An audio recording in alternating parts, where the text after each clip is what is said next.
Hello again, and welcome back to Illegally Cited. This is BGFH, aka Jesse Anderson, as my channel currently reads. Still haven't figured that out, that crazy YouTube Google Plus glitch nightmare. But anyway, I am back for another hardware review. This is something that I have been waiting for for quite some time, having been really curious about it ever since I got my Rift. But today, the hardware review is for these guys. We are looking at the Oculus Touch controllers. They have finally come out. Their official release date was on December 6th. And thankfully, there were no complications with this launch. It seems like everyone is getting them. Like, I know when the Oculus Rift came out, and like I said, I was really excited to get the Rift when it came out. What was it, like April or something like that? I don't even remember, March or April. I got mine in June. I remember I got mine the first conference day of E3. So it was like, I really wanted to watch, I remember I really wanted to watch all these, E3 press briefings and stuff, but I'm like, no, damn it, I gotta try this. I gotta set up my VR headset and try this. I've been waiting. So they had some issues with that, but thankfully, they said December 6th was the launch date, and that's when we got them. I got my shipping notification, and on Tuesday, earlier this week, the 6th, boom, they were here. I have been putting some time into these pretty much every night this week, except last night. But yeah, these are the touch controllers, which enable like in hand presence in VR. Now, I've said on the channel before that, yeah, I don't mind playing, I'm fine with playing VR content with a controller, and I still am. There are some experiences that are totally fine with that. But having tried probably about a half a dozen experiences in games with my Rift so far, with these touch controllers, I have to say that adding touch does really add a lot to a virtual reality experience, because not only are you looking around, but like you see something, and just the simple fact of like, oh, I'm gonna go over here, I see this thing, I don't have to really know what contextual button it is I might need to do. I can just grab it, and it's just a really cool thing. So let's take a look at these. So in the box, again, just like when I did the showing you the box for the Oculus Rift itself, Oculus did a really nice job. It came with like a really nice packaging. I'm going to keep that, because if I ever wanted to, keep these and transport the headset or transport the controllers in the headset, I really like their packaging. Like everything that Oculus, say what you will about their launch and some of their controversies and stuff earlier this year, they know how to present a product really well. The hardware itself is good, it's sturdy, it's cool to look at, and it's functional. And like I said, even their packaging, it's not a cheapo cardboard box. It's a really nice, nice thing nice package to get it in, and you can use it for transporting and whatever. So the box, it comes with the two controllers here. This is my left hand one, my right hand one over there. It comes with another sensor camera. So up here you see I've got the little Oculus sensor, and if I go over here, I've got another one over there to the left of my tower. And so it comes with that extra sensor, and it comes with some other little plasticky thing. I think it's for some mount for the upcoming Rock Band VR. Like you attach these to a guitar, if what I'm hearing is correct. So yeah, and then you get batteries that come with it. So you get two batteries. Each controller takes one AA battery, and I'm gonna see if I can, let's see, how do I do this? So I don't drop my phone here. Let me grab the right one, see if I can do this right-handed. I never thought I would really say this, but actually, these things have a really cool battery cover. You know, you're like, oh, big deal, a battery cover. But actually, let's see. Can I do? It's kind of hard to do with one thumb. Come on, there we go. I did it. It's like a magnetic. It's all magnetic. Basically, you take your hand on the right hand side one here. You got this little lip here, and you just basically you pull it this way, and it just slides out. There's really no, you know, like the traditional little hooky thing, you know, that you have to latch in there. It's just got this really neat magnetic slide, but it's kind of neat. Really unique, even like a battery compartment. But yeah, so I've even heard a lot of other people commenting on that. So the controllers themselves are actually really cool. They are pretty much exactly the same on either controller. Because I'm holding the phone with my left hand, we're going to take a look at the left one, or because I'm holding the phone with my right hand, I'll show you the left one here first. So it's a weird shape, and you have this ring here, and I'm like, well, how the heck, you know, when I was seeing this on camera or like a screenshot of these, or I'm like, how in the heck are you supposed to hold this thing? And it turns out the ring is kind of just there for like your tracking purposes, really. The controller itself is, it's kind of like an, you know, just like any other, like an Xbox One controller or something like that. It's kind of like just those kind of controllers split in half with a little bit of a different format, so, or form factor. So, you know, you got your handle here, and then on your left hand side, each controller has an analog stick that you can click as well. And then on either side, you have two face buttons. So on this one, you have the X and the Y, and then the A and the B are on the right-hand side. And then you also have one other controller. Now, this is like a menu button, which I have to say really hasn't been used all that much in the apps that I've tried so far.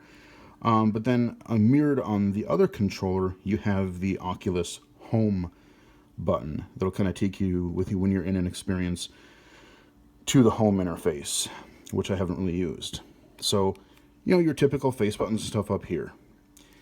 Then on the underside here, let's get the camera in here decent.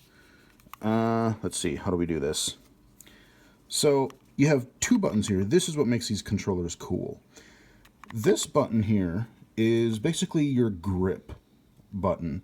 So a large portion of what you're going to be doing in virtual reality when you have actual hands is you want to manipulate objects. So when you hold this thing, there's my hand, and my hand just rests, you know, like it would any other controller, with my thumb on top. But then my ring finger and my other fingers just naturally form like a gripping gesture, where if I don't want to grip something, I can just rest my finger, but then I can grip it. If I hold this in, I can just comfortably, it's not hard to push. There does seem to be like an analog to it, so it's like you can you can push it in slightly or really grasp it, that kind of a thing. And then you have another button underneath. Here we go, show it from this angle. So this one, your index finger, just like you would on a regular controller or a gun or whatever, you have your trigger, and that's what they call it. So you have your grip button and your trigger. It's really ergonomic. It's really comfortable. The controllers are light. And you just, like, you don't even really have to be told in a lot of these experiences. Like, they'll have little tips or something, but really you just kind of walk up to something, hold your hand out, and then you grab, you know? And that's the way it seems like a lot of the experiences just work. You know, this is your grab button. And then if I want to interact with the object, you know, pull a trigger on a gun or, you know, do something to a switch or something, I can hit the trigger. But yeah, it just works. And it's, like I said, it's just really intuitive. Of course, you have your, you know, motion sensors or motion tracker kind of thing with your cameras. And that's why So the way these work is you get this extra camera. In order for these touch controllers to work, you have to have two cameras. And by default, like the basic setup is the way I have it, where on either side I have a controller there, or a camera there, and a camera over there. Now you can also set it up, they claim that it's experimental, but kind of a little bit more 360 room scale, or smaller room scale.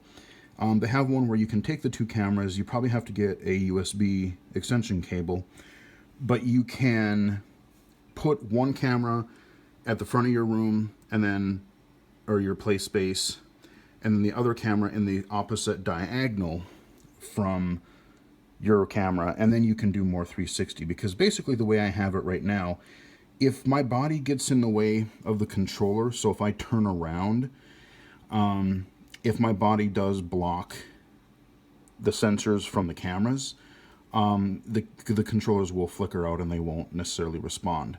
But I've done a fair bit of rotation, and as long as it's like I'm not completely blocking it, it's kind of been okay. I've had a little bit more issues with another little bit of the camera stuff, which I'll talk about shortly. But overall, I mean, the tracking on these things is phenomenal. Like, it just feels so natural. There's no lag. Like, I can go, you know, just shake my hand really fast like this, and I instantly see that represented in virtual reality, like pretty much in real time. Like, I don't notice any really lag. It's pretty impressive, actually. So, I mean, that's your, that's your left controller. We'll take a quick peek. Let me hold the phone a little bit differently. Here is the right controller. Now, these are, they are specifically, they're not interchangeable. This is the controller for my right hand, or your right hand. That is the controller for your left hand. That's just the way it is. And you can easily tell by, when you pick them up, the right hand, obviously you've got your grip button on the inside, because that's the way you would hold it. And then vice versa on the left hand. So you got your analog stick, your two face buttons, your A and B, and then you got, like I said, your Oculus home button. And then you got your grip button, your trigger button, and you're good to go. Now they do also have wrist straps on them, and I'm thankful that they do, actually. The first couple experiences that I tried, I'm like, yeah, I probably don't really need them for that, and I really don't. The first game that I tried that I really thought, I better put these wrist straps on, because I could see myself flinging these things by accident. I was playing Super Hot VR, and I'm picking up like guns and shooting people, and then I'm like picking up like beer glasses or wine glasses and just chucking them at enemies and stuff. I'm like, all right, I'm gonna actually end up chucking these things. I actually paused and put the wrist straps on, because I'm like, yeah, I better do that. For stuff where you're doing like a lot of quick motion, that kind of a thing, you're probably going to want to use these. So I'm kind of glad that they did include the wrist straps, because you start really getting into it. I mean, literally, and I didn't think I would. Again, I was playing Super Hot, and here I am, like, I've covered the regular release of Super Hot on the channel, and it's like time only moves when you move. So like, there's a bullet coming at me in super slow motion. I'm standing there in my play space at like this weird angle, like half ducked, half like off to the side. I got my one hand cocked with a gun, trying to aim down I mean, it was just this weird, I got to look like an idiot, but it just felt so awesome in VR to be like, I'm Neo in the Matrix, like dodging bullets and throwing stuff at killing, shooting dudes. It's just cool as hell. And that's the experience that I've had with these so far. Everything that I've tried has been fun in a different way. Like Job Simulator, I've recorded a video for it. It's a funny game. Where it's like this futuristic robot museum of like, this is what humans used to do back in the day, and like you have these different jobs and stuff. And I'm not going to talk more about it here, because go ahead and watch the video when it comes out here fairly shortly. But that's been really fun, just manipulating these crazy environments and just messing around in the environment. Then you have things like Bullet Train, the Bullet Train demo, and Super Hot, which just make you feel like a complete badass. You have now also Steam, because you now have touch controllers that can pretty much do anything that the Vive controllers can do, minus the full room scale setup. A lot of the games in Steam now that use Steam VR are at least playable, and they may need a little more optimization, but they're actually playable in VR with the touch controllers now. So I've been dying to take a look at the lab from Valve. You know, I wanted to play the robot repair and some of the other little mini game things. I wanted to see, you know, GLaDOS in VR from the Portal games, and I did, and it was awesome. So you have that. So basically, you have the whole Oculus library. They launched, like, was it 53 titles that were either, you know, some already existed but just added touch support, but then some are totally new to the touch controllers. But there's a lot of content to play, and some of it's actually quite good. Some of it I'm personally not as interested in, just because I'm not really into those types of games, but I've found a handful of titles that I have already picked up, or I'm going to pick up likely in the future. The only reason I'm kind of waiting is because we are getting close to Christmas, and I'm secretly hoping that if I can just make myself wait for like another week, maybe they'll even have a little bit of a sale, and I can save a few bucks and then pick up maybe a couple more titles that way. So we'll see. But like I said, I've tried about a half a dozen titles.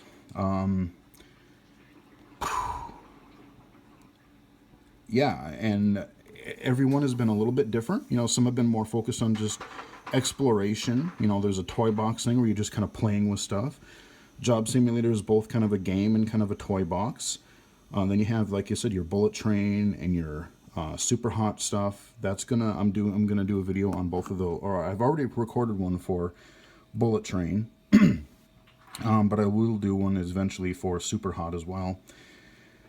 And there's been a couple other ones that I can't really think of at the moment, but yeah, I mean, these things they're very responsive, they're comfortable. Like, most of the time, I don't even think about, like, I don't think about using them, you know? I mean, I'm just like, okay, move my hand, grab something. The only thing is sometimes, like, I forget it's not a toggle, and I'll let my hand go, or my grip will go a little bit, and I'll end up dropping a gun by accident. Now, another thing in these controllers that they support is they have like this, I forget what you call it, but they can sense where that your hand is resting on the controller or that it isn't.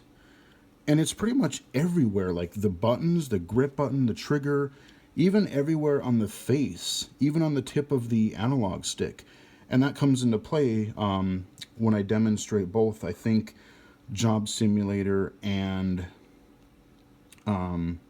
Bullet Train. So what happens is that you can do rudimentary gestures. You can't do full finger tracking, but what you can do is when I grip the controller and I have my thumb resting, not hitting them, but when I have my thumb resting on the top of the controller, I can make a fist. If I lift up, I kind of do a thumbs up gesture, which is basically what I'm doing right now. If I let go of the trigger finger, look at what I'm doing. I'm pointing. And that is exactly what happens when you are in a VR game. When you're not holding something, I can point. So if you're doing multiplayer, or if I'm trying to point at something in a video, which I did already, you can do that. You know, give a little thumbs up gesture. So you have a little bit of that. So you get a little bit of, you know, not full finger tracking, but enough to sometimes get basic communication across. I don't really know what else there is to say about the controllers themselves, other than they work really well. And if you do own an Oculus Rift, yeah, it's another $200 for the camera and the two controllers. But you know what?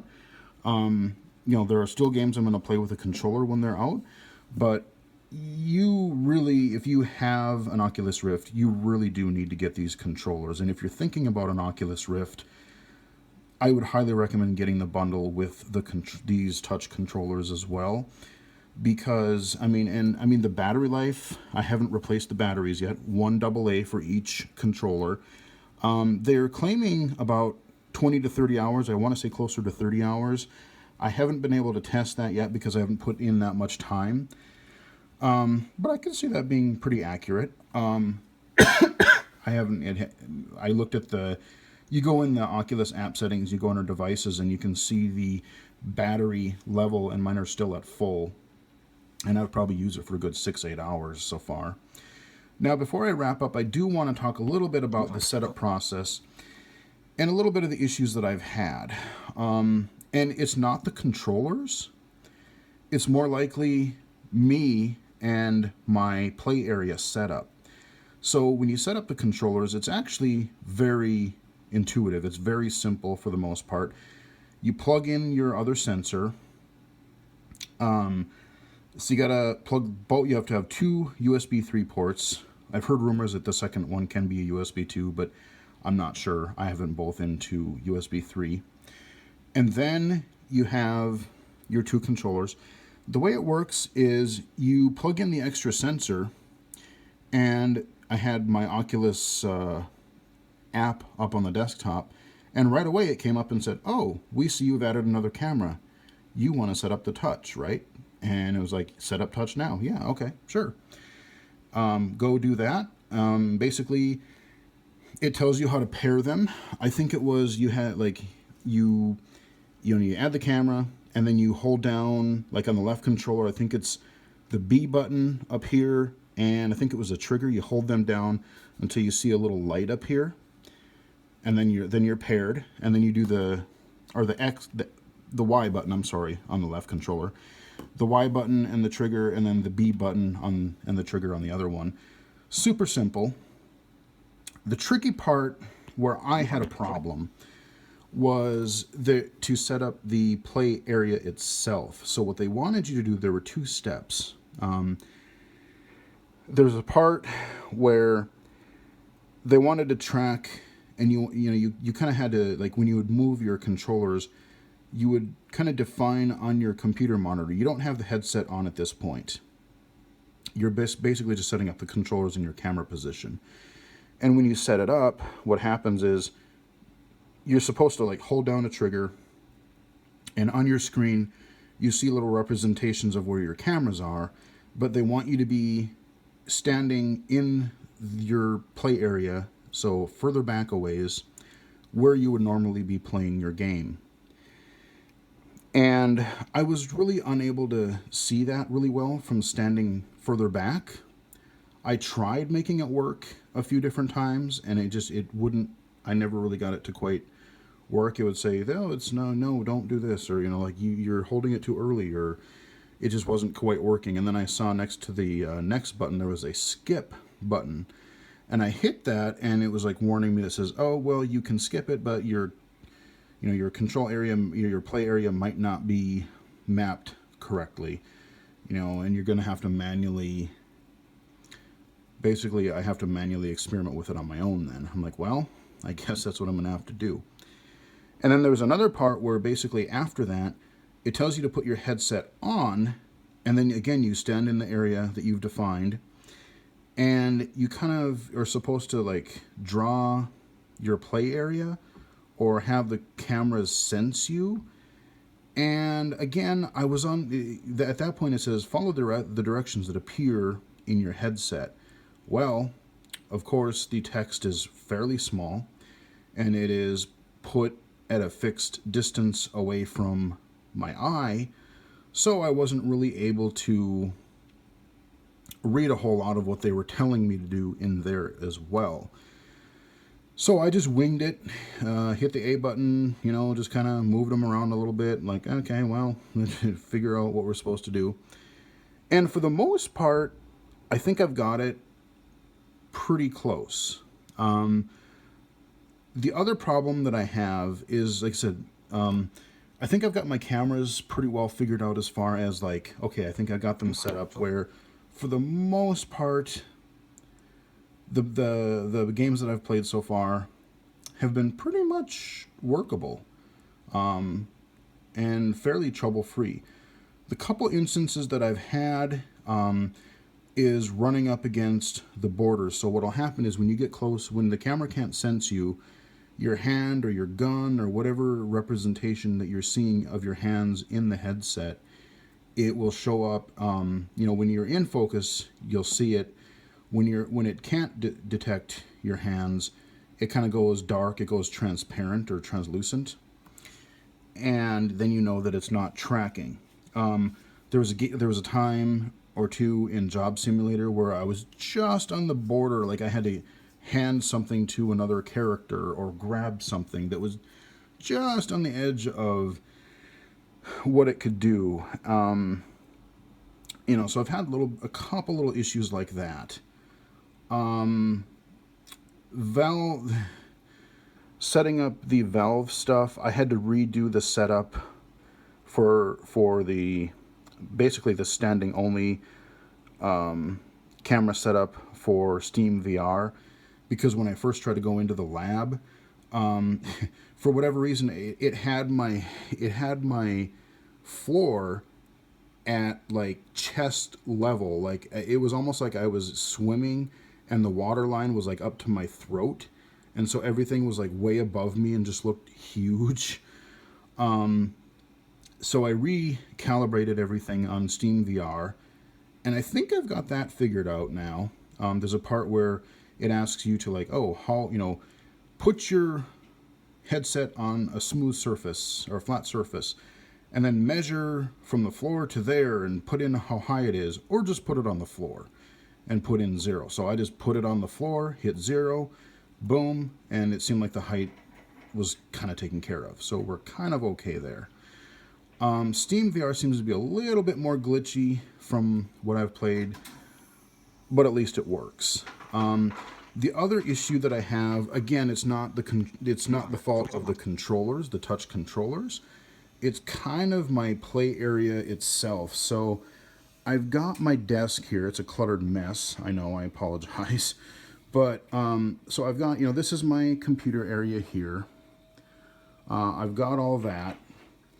But when I back up, so I have this L desk, and that's kind of a problem on occasion, because sometimes if I have to look down, and then if I have to like try to pick something up over to the left, I can bash my hand into my desk or something. So I kind of have to try to trick the cameras to say, maybe aim this camera over here, maybe aim it a little bit toward me a little bit, so that, kind of angle them a little bit cockeyed, so that like my play area is a little bit more to the right to compensate for my L desk. I mean, I love having my L desk here, but for VR, I kind of wish that it was easier just to move that out of the way. But so there's that, and then with the cameras itself, sometimes I think I have to kind of aim them down a little bit more. I have to experiment with that a little bit, because what happens is, especially in Job Simulator, there's been times where I'll pick up something, or I'll drop something on the floor, and then I'll reach down to pick it up in the game, and the camera can't quite get low enough. When I get my hand close to the floor, my hand goes translucent, so I can't actually interact with, because it's not sensing where my hand is. It doesn't know that I'm that close to the object. And so if I accidentally drop something, it's been a little bit of an issue trying to pick things up again. So there's a little bit of work that I have to do. I may have to play with my camera orientation a little bit more. I may have to push my recliner back just a tad when I want to do VR, to give me a little bit more front to back space. I may even want to get rid of this. I've got this little Rubbermaid tote thing that I've used kind of as a little stand It's turned into more of a junk shelf again next to my recliner, but just again to give myself a little bit more space. I mean, for the most part, what I've done so far, I mean, it's worked probably 95, 98% of the time pretty darn well. So I feel like, I mean, the technology is solid. Like, it's not the fault of the technology. It's just me not being able to read some of the setup and maybe calibrate it as well as I could have if I would have been able to optimally do it through the little wizard. And part of it is mainly for my play space of like, I just gotta, I have to manually play with the cameras on my own a little bit because of the, like I said, because of that wizard thing that I couldn't read or that I can't see, those couple steps. And then just getting crap out of my way and orienting the cameras that'll work a little bit better for me. So I've played with it a little bit and it's gotten better.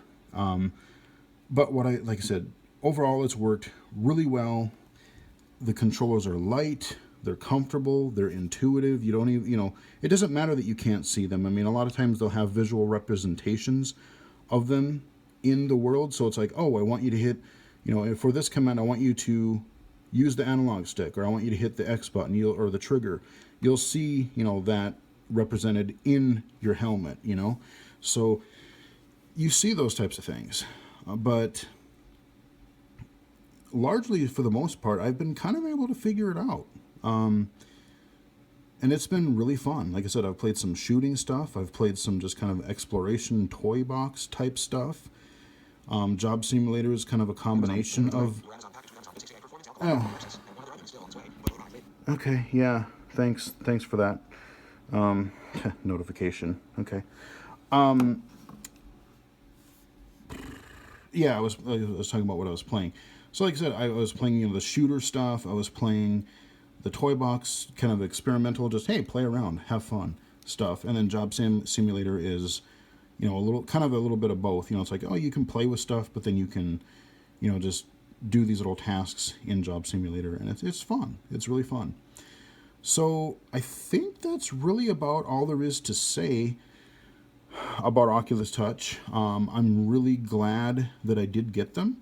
I was a little bit skeptical. I was, not really skeptical, but I was a little bit worried about how hard it would be. I'm always a little bit concerned about how easy something is going to be to set up and calibrate, especially with low vision, just because it's like, oh, again, is some of the problems I had back in the Wii days where you had the sensor bar. Oh, well, in order to get the pointer, to work right, you have to be far enough back so the sensor bar can recognize you. So I had a lot of problem playing those pointer-based games. Would I have a lot of this problem with the touch controllers? And a little bit of the setup, maybe, and a little optimization stuff here and there, yeah. But largely, again, I've been really impressed with these little controllers so far. I mean, it's kind of like just when you go into virtual reality for the first time or two, I'm still not really over the kind of wow factor, but like, you're seeing something in true 3D, like it's not just 3D on a flat screen, like, oh, I can actually see how the real depth of this room or how high the ceiling is or whatever. Now I can literally reach out and interact with things in the world, not by just pressing a button, but by grabbing it and manipulating it, turning it, examining it, all those types of things, throwing it. Yeah. So you're going to get to see that in some of the upcoming Oculus Touch videos that I've recorded or will record shortly. Probably more of those I might do one or two of those before the end of the year.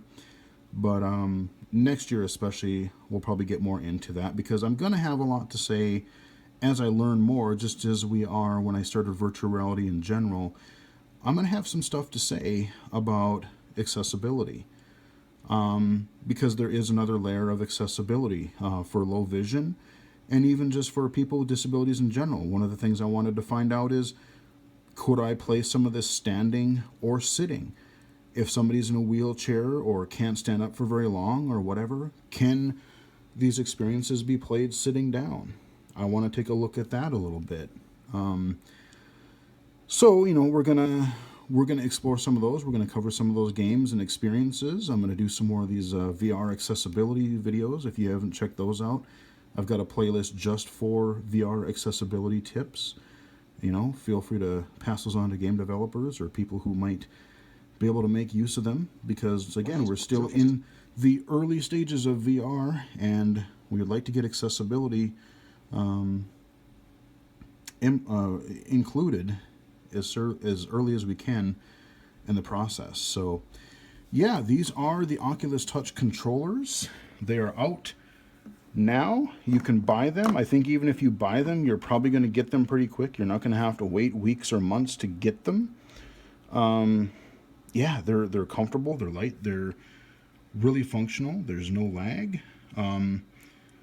They're fun. I mean, even what I've been reading and watching a little bit online, people have been saying they kind of like them a little bit better than even the current Vive controllers. So, you know, Oculus had a little bit of a rough start this year with some of their launch and PR nightmare stuff, but they're wrapping up the year with some pretty good games. We got some cross compatibility with Steam VR stuff now. The controller, people are loving the controllers. Yeah, I think Oculus finished 2016 pretty strongly, and I'm pretty eager to see what is going to happen in 2016. Hope you guys enjoyed this video. Follow me on Twitter at BGFH79. Like the video. Check out all my other content. Things might slow down a little bit around the holidays, depending on what happens. But there's plenty of content. There's a lot of iOS and PC accessible stuff. There's tons of games to look at. I've done a lot of VR content. And there may be one or two surprises yet to come. So, hope you guys enjoyed it. Follow me on Twitter at BGFH79. And until next time, I will talk to you guys again later. Stop recording video.